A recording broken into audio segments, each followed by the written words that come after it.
신앙을 고백하심으로 7월 2일 새벽 예배를 시작하도록 하겠습니다. 전능하사 천지를 만드신 하나님 아버지를 내가 믿사오며 그 외아들 우리 주 예수 그리스도를 믿사오니 이는 성령으로 잉태하사 동정녀 마리아에게 나시고 본디오 빌라도에게 고난을 받으사 십자가에 못 박혀 죽으시고 장사한 지 사흘 만에 죽은 자 가운데에서 다시 살아나시며 하늘에 오르사 전능하신 하나님 우편에 앉아 계시다가 저리로서 산자와 죽은 자를 심판하러 오시리라.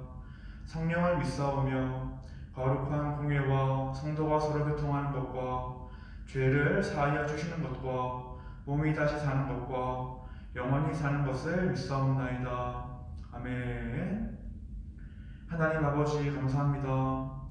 오늘 새벽에도 우리에게 주님의 말씀을 허락하여 주시옵시고 말씀을 통하여서 우리에게 영적인 교훈을 허락하여 주실 때에 성령 충만함을 통하여서 주님의 말씀에 순종할 수 있도록 우리와 함께하여 주시옵소서.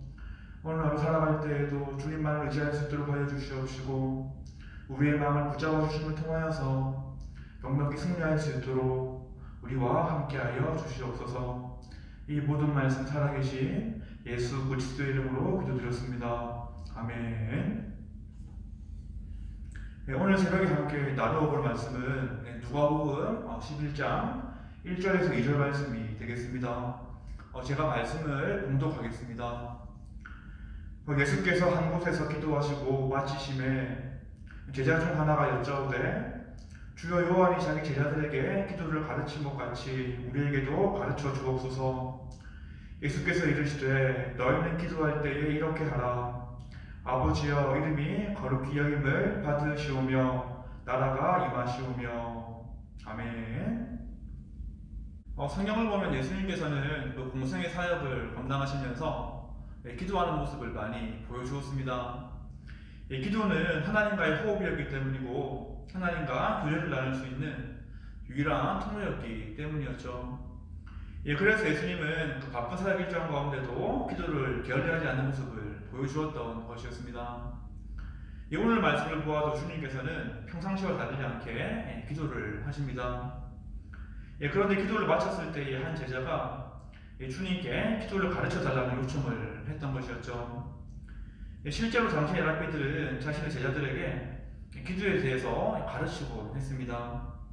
기도하는 법을 배운다는 것은 스승과의 일종의 유대감을 형성하는 것이었고 또한 기도문에는 스승의 기본적인 교훈이 담겨 있었기에 이러한 요청을 했던 것이었습니다.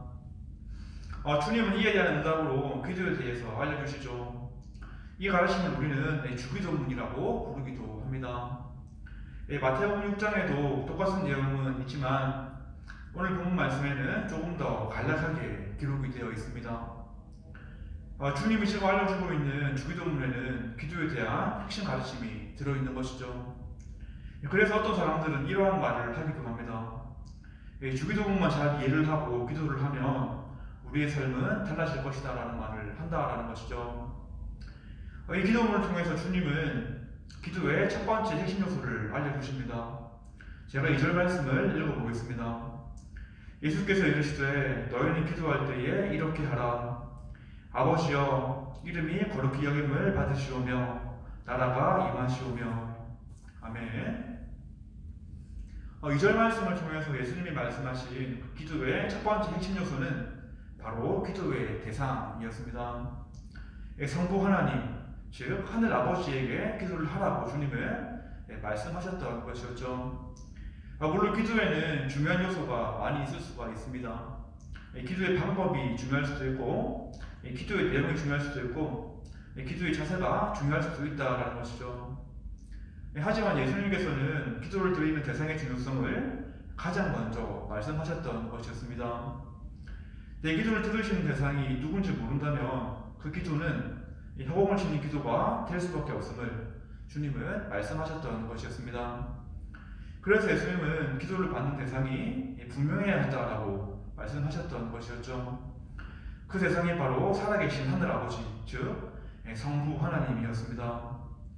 그렇다면 우리의 기도를 들으시는 성부 하나님은 과연 어떠한 분이십니까?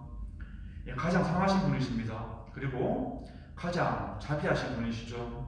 가장 인자하신 분이시고 우리를 가장 잘 이해하시고 잘 알고 계신 분이 바로 성부 하나님이십니다. 그리고 우리를 구원하시기 위해서 자신의 독생자를 보내주신 사랑의 하나님이십니다. 예수님이 기도를 가르치면서 이러한 하늘 아버지께 기도를 해야 한다라고 말씀하신 것이었습니다. 그러므로 성부 하나님에 대한 알미 깊어지면 깊어질수록 우리의 기도도 깊어진다는 것을 우리는 알게 됩니다. 하나님이 어떠한 분이신지에 대해서 더 알게 되고 믿음이 성장하게 될수록 내가 기준에 대해서 모든 상황과 환경을 판단하는 것이 아니라 주님의 선하심에 내 기도를 맡겨드릴 수 있는 영적인 성장이 이루어진다라는 것이죠. 그래서 바울 선생님도 그 에베소 교회 성도들에게 이렇게 기도를 한 적이 있습니다. 제가 에베소서 3장 19절 말씀을 읽어보겠습니다. 그 너비와 길이와 높이와 깊이가 어떠함을 깨달아 이 하나님의 모든 충만하신 것으로 너희에게 충만하게 하시기를 구하노라. 아멘.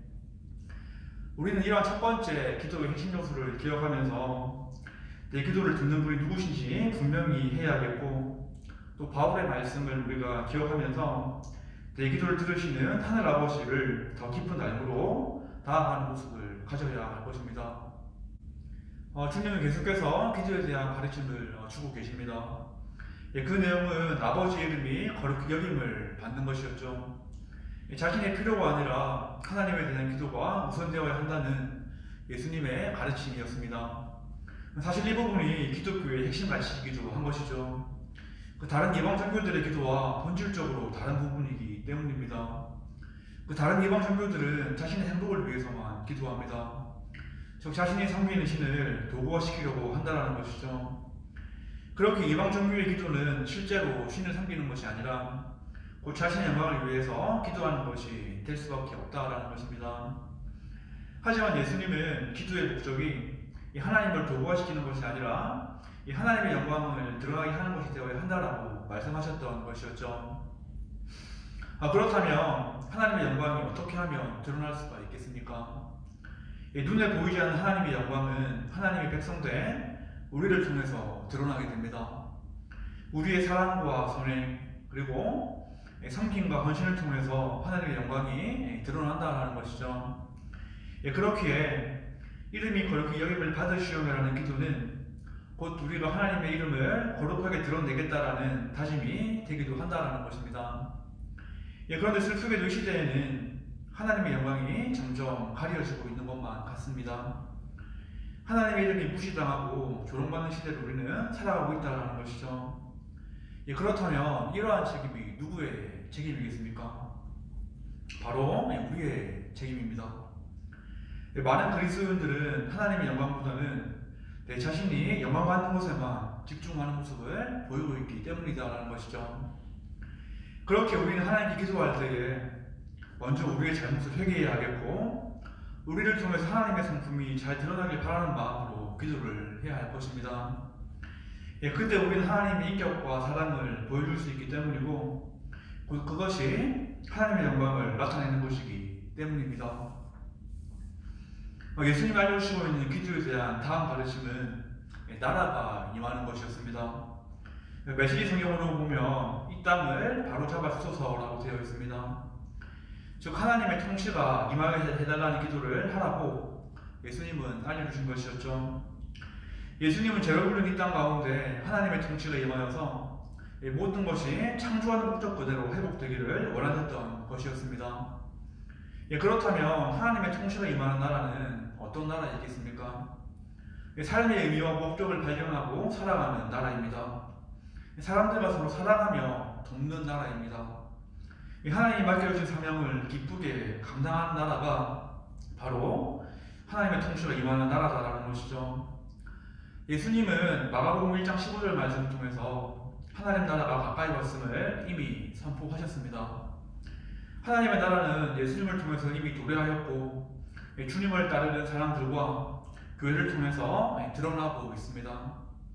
언젠가 주님이 재림하시는 그날 하나님의 나라는 온전히 드러나게 될 것인데, 예수님은 그 나라를 소망하면서 기도하라고 우리에게 말씀하시고 계시다라는 것이죠.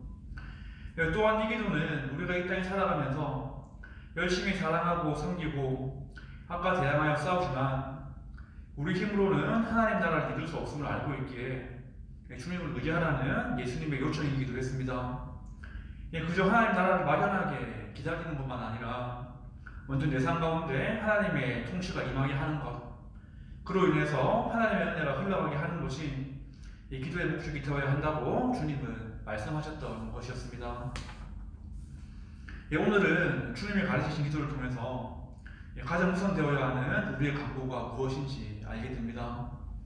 그것은 먼저 기도의 대상을 명확하게 하는 것이었고, 또한 하늘 아버지의 이름이 거룩히 여김을 받는 것, 그리고 하나님의 나라를 소망하는 것이었습니다. 예수님이 가르치신 이러한 기도가 회복되는 은혜가 있기를 바라겠습니다. 내 목적과 내 뜻을 강구하는 것도 중요하지만 그러한 것보다 더 중요한 것은 이 땅 가운데 하나님의 영광이 드러나는 것이고 하나님의 통치가 임하는 것이기 때문입니다. 이 기도가 다른 기도보다는 우선될 수는 없습니다. 구원받은 자라면, 하나님의 나라를 소망하고 기다리는 자들이라면 예상 가운데 이러한 기도가 회복되어지고 하나님께 반드시 들어줘야 할 것입니다.